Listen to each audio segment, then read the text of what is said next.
பேசும்போது சொல்லியிருந்தீங்க, ஒரு போட்டியாளர் ஒரு நடிகர் 100 கோடி கேட்குறாரு, அவர் பட்ஜெட் நிர்ணயிக்கிறாருன்னா இன்னொரு அவருடைய போட்டியாளர் நம்மளுடைய பட்ஜெட் நிர்ணயிக்கிறார் சொன்னீங்க. இது எந்த அளவுக்கு ஒரு சினிமாவுக்கு ஒரு ஆபத்தாக இருக்கும், இது எங்கே கொண்டு போய் நிறுத்தணும்? அது சார் ஒரு நோய். இது ஒரு நல்ல படத்தை நல்ல கதையை கேட்டு இந்த கதையை பிரம்மாண்டமாக பண்ணணும்னு முடிவு பண்ணுறது ஒரு வகையான ஒரு ஹெல்த்தியான ஆரோக்கியமான போட்டி. ஆனால் முதல்ல ஃபிக்ஸ் பண்ணும்போதே இப்போ நான் இருக்கேன், எனக்கு ஈக்குவலாக நான் ஒருத்தனுக்கா. இப்போ ரஜினி சார்னா கமல் சார், அஜித்னா விஜய், தனுஷ்னா சிம்பு, சூர்யானா கார்த்திக், இது மாதிரி நம்மளே ஒரு போட்டியை நம்ம ஃபிக்ஸ் பண்ணிட்டோமா. இப்போ ஒருவேளை அவங்க படங்கள் சில நேரங்களில் இப்போ ஓடிட்டு வச்சுக்கலாம். இப்போ அவரோட படம் அடுத்த படம் மிக பிரம்மாண்டம் பண்ணுறாங்கன்னா நானும் அது மாதிரி பண்ணணும்னு நினைக்கிறது சரியான ஹெல்த்தியான போட்டியே இருக்காது.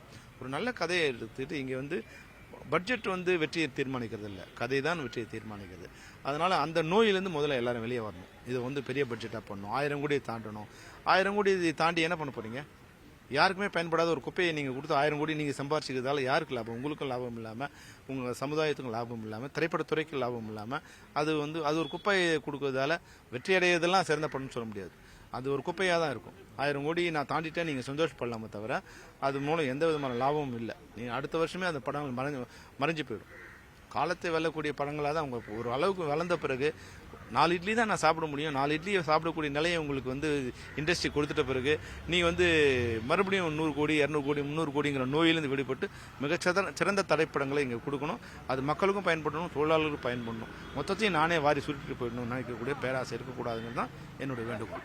சார், இது கலெக்ஷன் வைஸ்ல போகுதா இல்லை போட்டிங்கிற ஒரே ஒரு விஷயத்துல தான் இருக்கு? போட்டி தான். இங்கே கலெக்ஷன் நோய் தான். அது அவன் 1 கோடி வாங்கினா நான் 1 கோடி வாங்கணும், அவன் 10 கோடி வாங்கினா நான் 10 கோடி வாங்கணும். அவன் சம்பளம் எவ்வளோ, உன் சம்பளம் எவ்வளோன்னு தீர்மானிக்கிறதுக்கு முன்னாடி நீ அவன் சம்பளம் எவ்வளோங்கிறதுலேயே அந்த நோயிலேருந்து முதல்ல வெளியே வா. நல்ல திரைப்படங்கள் கொடு, உன்னோட சம்பளம் ஆட்டோமேட்டிக்காக போயிட்டே இருக்கும். நீ அவனை பார்த்து நீ கீழே போயினே இருக்காத, மற்றவனை பார்த்து நீ டிசைட் பண்ணினா நீ மேலே வரவே முடியாது. எவ்வளோ பாதிப்பு இந்த சினிமா இப்போ இருக்குது தான். இப்போ அதுதான் இப்போ சீரழிஞ்சு போகிற நிலைமையில தான் இருக்குது.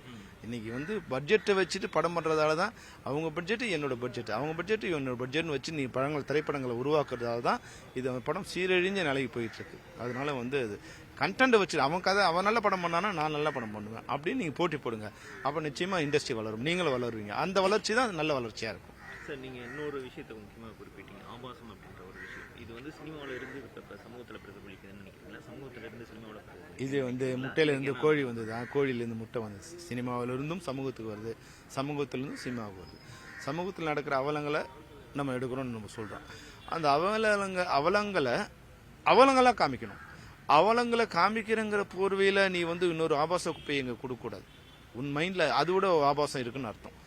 இப்போ நான் கூட புலன் விசாரணை எடுத்தேன், ஆட்டோ சங்கர் பண்ணது தப்பு அப்படின்னு. அதை ஒரு 5% தான் நான் பயன்படுத்தினேன். அந்த வல்காரிட்டியை, அந்த கொடூரத்தை ஜனங்களுக்கு உணர்த்துறதுக்கு உண்டான அளவுக்கு மட்டும் பயன்படுத்திக்கிட்டேன். அதை நான் எக்ஸ்ப்ளாய்ட் பண்ணல, அதை பண்ணல. எக்ஸ்பிளிசிட் இருக்கு இல்லையா, அதை காமிச்சிக்கிறது இல்லையா, அதை காமிக்கக்கூடாது, உணர்த்தணும். அந்த அளவுக்கு நீங்கள் அதை பயன்படுத்தணும். நீங்கள் ஆபாசத்தை பயன்படுத்தி அதன் மூலம் வெற்றி அடையலாம் நினச்சிங்கன்னா அது மூலம் வெற்றி அதன் படத்தோடு முடிஞ்சு போயிடும். நீங்கள் நிறைய பேர் பாருங்கள், தான் சக்ஸஸ் ஆகலை அப்படின்னு கொஞ்சம் செக்ஸை தங்களோட பாடியிலேருந்து மிக்ஸ் பண்ணி வெற்றி அடைஞ்சிருப்பாங்க.